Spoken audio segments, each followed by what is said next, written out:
नमस्कार. ह्या 2-3 दिवसामध्ये तालुक्यामध्ये बऱ्याच घडामोडी घडत आहेत आणि त्या तालुक्याच्या जनतेच्या समोर यावा ह्या हेतून आज ही वार्ताहर परिषद बोलवली. सर्वप्रथम सर्व वार्ताहर बंधूंचं मनापासून स्वागत आणि आल्याबद्दल आभारही. कारखान्याचा एक जो महत्त्वाचा प्रश्न होता, तर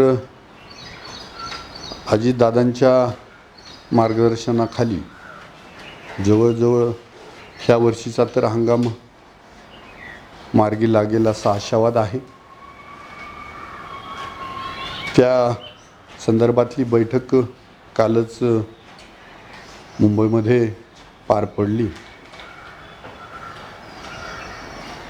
मग इकडं समन्वय समिती असेल किंवा कारखान्याचे संचालक असतील, ह्या सर्वांनी तालुक्याच्या हितासाठी हा कारखाना चालू राहिला पाहिजे ही भूमिका सर्वांनी घेतली.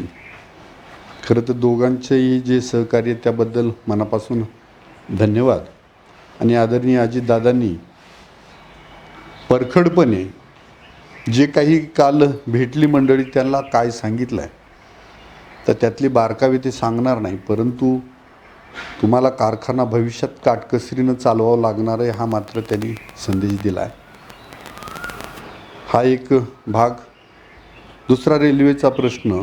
तर आदरणीय दादांनी कालच जे रेल्वेच्या ऑफिसचे अधिकारी आहेत त्यांच्याशी संपर्क साधला. ते 2 दिवस दिल्लीत असल्या कारणानं, परंतु तोही प्रश्न जवळजवळ मार्गी लागेल आणि हा रेल्वे मार्ग बदलला जातो याची यत्किंचितही कल्पना आदरणीय अजितदादांना नव्हती.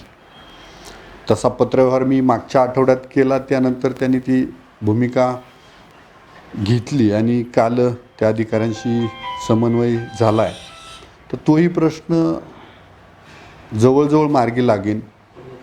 बाकीचं काय होतं आहे की प्रत्येक गोष्टीला काही अवधी लागतो, परंतु काही आमचे मित्र दमच काढायला तयार नाही. आमदार झाले, इतके दिवस झाले, काही कामच होत. आता मी आलेल्या कोविड काळामधल्या ॲम्ब्युलन्स असतील, ॲम्ब्युलन्स आणायला काही जास्त अवधी लागत नाही, तयार गाड्या असतात. त्यामुळं ॲम्ब्युलन्स आल्या. आता अकोल्यात ऑक्सिजन कॉन्सन्ट्रेटरचा जो प्लांट होतो आहे तो पण होतो आहे. बाकीच्या परवानग्या आणि शमशेरपूर, राजूर, अकोले, कोतुळ आणि बोटा ह्या ठिकाणचे जे प्लांट आहे ते काही दिवसामध्ये होतील. आणि एक चांगली बाब तुम्हाला सांगायची तर अधिवेशनाच्या आधी आपल्या अकोले उपजिल्हा रुग्णालयाला जवळजवळ मान्यता भेटेल. एक कागद राहिला होता तर तो आदरणीय सिव्हिल सर्जन पोखरणा यांनी तो कालच पाठवला आणि त्यामुळं आज 100% कागदांची पूर्तता आहे. त्यामुळं तो लवकरच मार्गी लागेल आणि त्यामुळं तोचाही काही प्रश्न नाही. आरोग्याच्या दृष्टीने ती खूप महत्त्वाची बाब ठरणार आहे. आता राहिलं बाकीच्या प्रश्नावरती. MIDC मी सांगतो होणार आहे.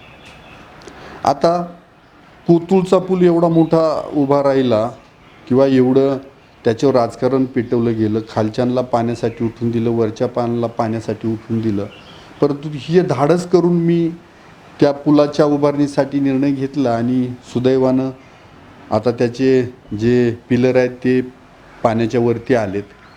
मग हे काम नाही आहे का?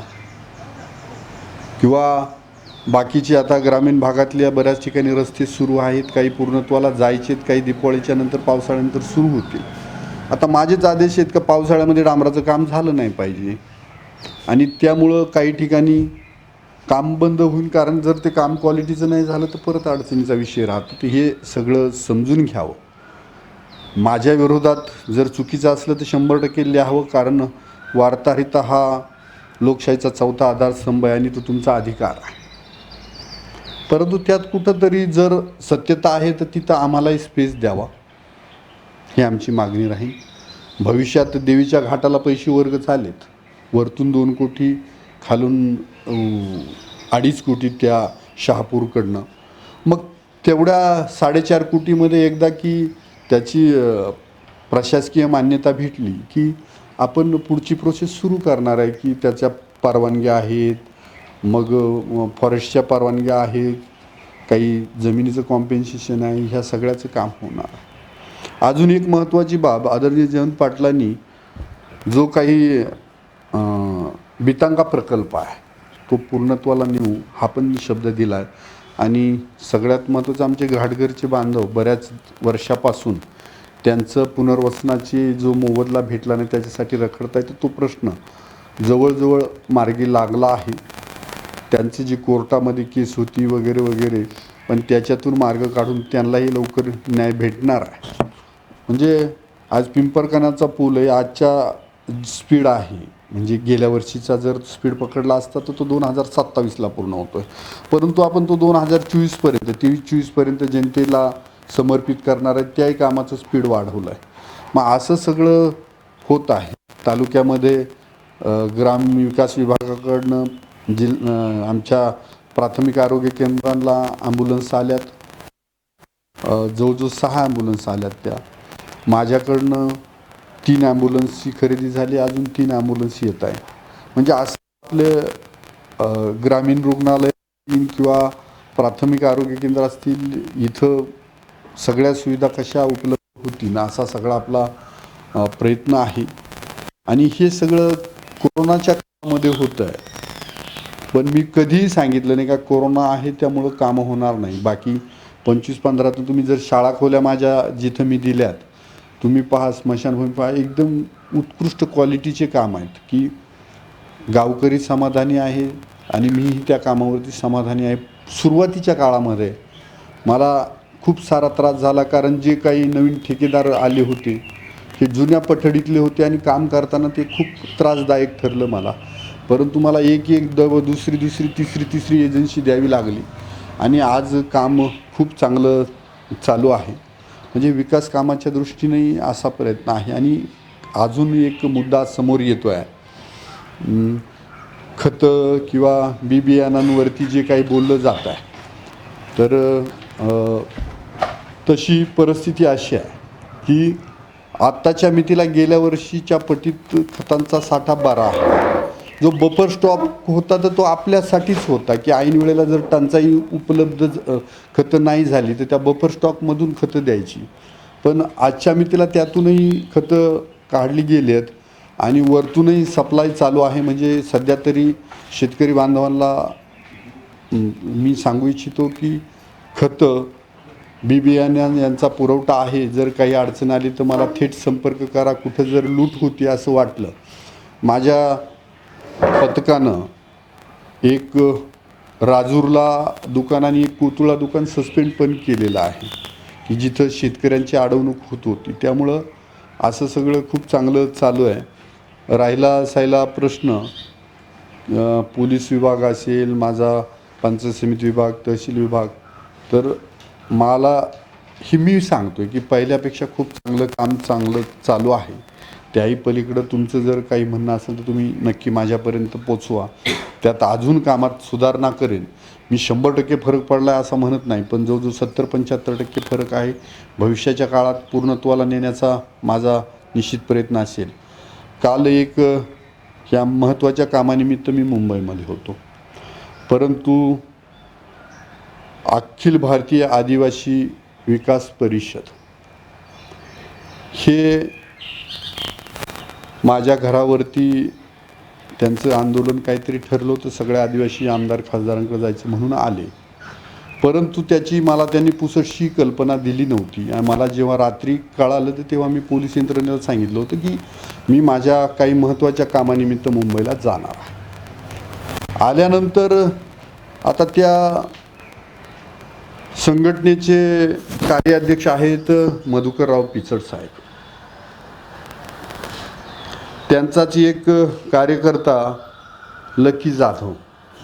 आता लकी जाधव आमच्या आदिवासी बांधवांना चांगला परिचित आहे. तो नाशिकमध्ये काय करतो, आयुक्त कार्यालयामध्ये कायम पडलेला असतो. आणि ह्या सगळ्या मंडळींनी येऊन तिथं जे शब्दप्रयोग केले का आमदार पळून गेला, तर त्यांना मी सांगू इच्छितो की ही पळकुट्याची अवलाद नाही. लढणं माझ्या रक्तात आहे, आत्तापर्यंत लढत राहिलं. लईच तुम्हाला वाटत असेल तर किरण लहामटे काय आहे ते तुमच्या कार्याध्यक्षांना विचारा. त्यांनी जो आरोप केला आहे की घुसखोरीचे मुद्दे म्हणे विधानसभेमध्ये कधी ह्या आमदारांनी मांडलेच नाही, तर यांनी कदाचित विधानसभेची भाषणं कधी ऐकली नसती. माझ्या इतके जेवढे प्रश्न मांडलेत कमी कालावधीत, नागपूर अधिवेशन असेल, माझं मुंबईचं अधिवेशन असेल विधानभवनातलं, तर प्रत्येक अधिवेशनामध्ये हे मुद्दे आपण खूप प्रखरपणे मांडलेले आहेत आणि त्याचा काही परिपाकही झाला आहे. आदरणीय अजितदादांनी त्यावेळेला सांगितलं होतं मला की ज्यांना कुणाला आरक्षण द्यायचे परंतु जे आरक्षण आहे त्यांना न धक्का लावता, मग आदिवासींचं आरक्षण असेल, ओबीसीचं आरक्षण किंवा बहुजनांचं आरक्षण असेल, त्यांना कुणालाही धक्का न लावता एकमेकाचं आरक्षण एकमेकात द्यायचं आहे. तर मग ह्या परिस्थितीमध्ये फक्त आरोप करायचे म्हणून करताय. मला हे सांगायचं की तुमचे कार्याध्यक्ष जे आहेत मधुकर पिचड, यांचा आधी 40 वर्षाची सत्ता होती, बरेच वर्ष मंत्री होते. मग त्या काळामध्ये तुम्ही त्यांच्या घरापुढं असे काळे झेंडे का बरं नाही नेले? का त्यावेळेला ह्या प्रश्नाची तेवढी जाणीव नव्हती? खरी घुसखोरी कुणाच्या काळात झाली? मी आजही सांगतो, सर्वात जास्त घुसखोरी मधुकर पिचड हे आदिवासी विकास मंत्री होते त्या काळात झालेली.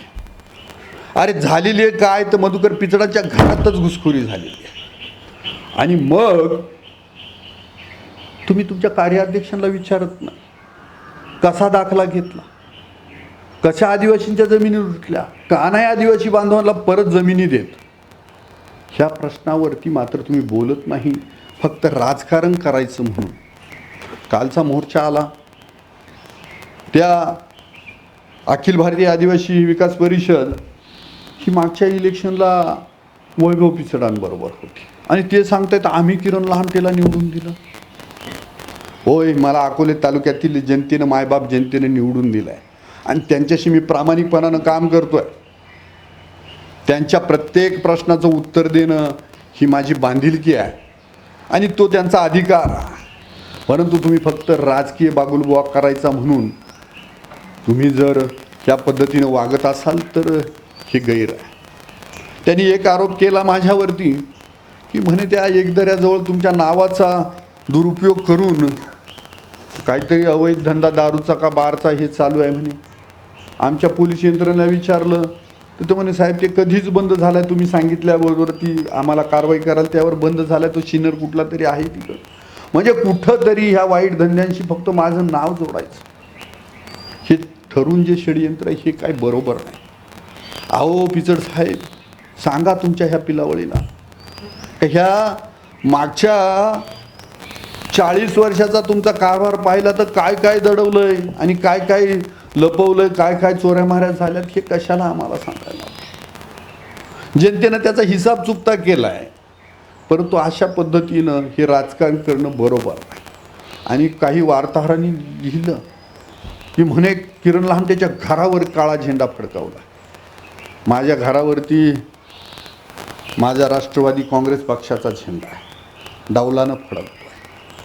तुम्ही झेंडा घेऊन आले, दारात उभे राहिले, ठीक आहे, लोकशाहीनं तुमचे अधिकार, पण माझ्या घरावर काळा झेंडा फडकवला आहे ज्यांनी ही बातमी केली त्यांचा मी निषेध करतो. अशा पद्धतीनं आता काही जण तर एकतर्फीच कार्यक्रम लागलाय. काही झालं तर कुत्र्याच्या शेपटासारखं त्यांचं शिपूट वाकडंच. काय लिहायचं, शेवटला आलं की कुठंतरी नेऊन ठेवायचं. कधी वार्ताहर परिषदेला निमंत्रण दिलं ते एक तर येत नाही गडी. हे मला वाटतं बरोबर नाही. जर वृत्तपत्र वार्ताहरिता हा लोकशाहीचा चौथा आधारस्तंभ आहे तर तुम्ही 100% तुमचा अधिकार परखडपणे वापरा. जनतेला न्याय देण्यासाठी वापरा. कुणाच्या हुजरेगिरीसाठी कधीच वापरू नका, नाहीतर मग ते बाळशास्त्री जांभेकर नाराज होते. मग ह्यासाठी तुम्ही सगळ्यांनी, माझी विनंती आहे की 100% तुम्ही जे लिहिता त्यातून आम्हाला दिशा भेटते काम करण्याची, काय केलं पाहिजे हे कळतं. पण सगळ्यांनी माझी विनंती राहील की कृपा करून प्रामाणिकपणानं तुम्ही लिहा. तुमचं स्वागत आहे. अर्थात तुमच्या बुद्धीला ते नाही पटलं तर तुम्ही जसं लिहिताय तसं लिहा. मग मात्र मला बोललं पाहिजे, कारण लोकशाहीनं मला पण अधिकार दिला. आणि म्हणून आपण जास्त जिरवाजिरवीचं राजकारण पुढाऱ्यांनी न करता, आणि बाकीच्या समाजसेवकांचा तर प्रश्न नाही, आणि वार्ताहरांनी बाकीचं हे न करता, जनतेमध्ये संभ्रम निर्माण न करता, आपण या तालुक्याच्या मतदारसंघाच्या विकासासाठी काम करू. आणि त्यासाठी तुम्ही नेहमी सहकार्य केलं, सहकार्य कराल ही अपेक्षा करतो. तुम्ही सर्वजण आले, मनापासून सर्व वार्ताहर बंधूंचं, media, social media, YouTube channel या सगळ्यांचं मनापासून आभार मानतो आणि माझ्या वाणीला पूर्ण रंग. जय हिंद, जय महाराष्ट्र, धन्यवाद.